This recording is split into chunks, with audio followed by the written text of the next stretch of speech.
It's Kitchen Courses with Kate and Eric. Hi, Kate. Hi, Eric. Ready for this one? I think we made hummus, right? We did, but we made roasted beet hummus. Holy moly! Holy moly is right. Is that why it's so pink? That is why it's so pink. Yeah, it gives it this like beautiful coloration.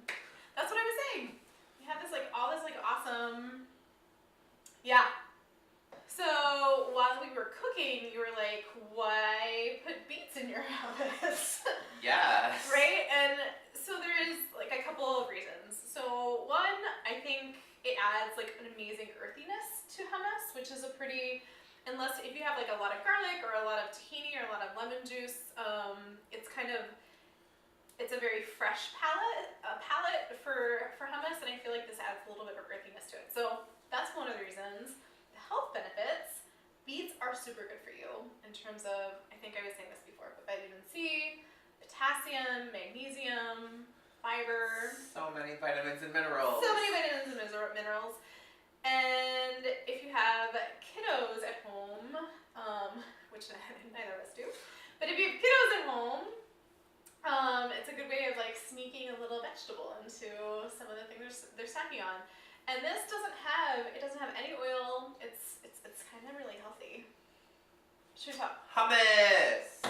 Okay, so I made you do something with the chickpeas that was not necessarily fun. But what did we do? To peel them, skin them, fillet them.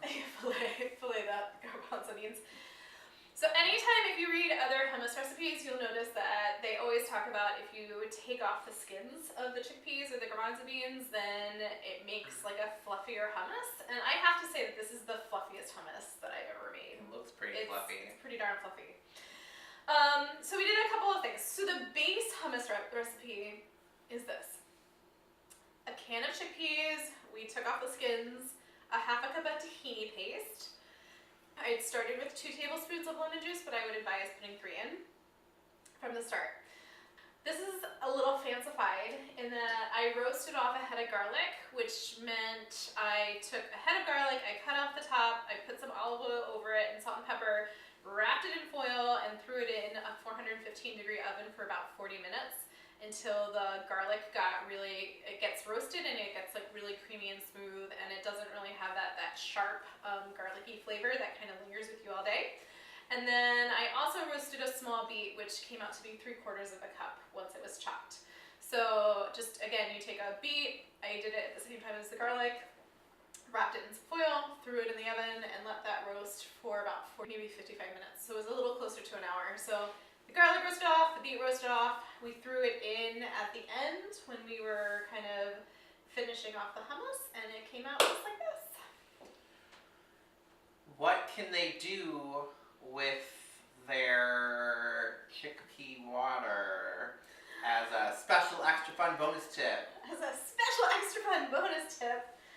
So chickpea water, if you would actually cook your own chickpeas, I've never used it from the can, but if you cook your own chickpeas, the chickpea water, chickpeas release a protein that is very similar to egg whites. If you go to like a cocktail lounge kind of place, they're using aquavit in place of egg whites, and so there's a couple of reasons to do that. One, you don't have to worry about salmonella, and then for folks who might be vegan, if they would go to a cocktail lounge, they can't get like a really fancy drink if it has egg in it. So it froths up in the same way that an egg white does. That's amazing. It is. You want to taste it?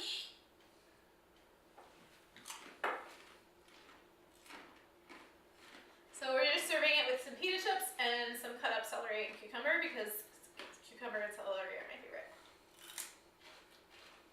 What do you think? It's very smooth. And it's good for you, and it's pretty, and it's a great summer appetizer to just like have out on the deck. Yeah, it is.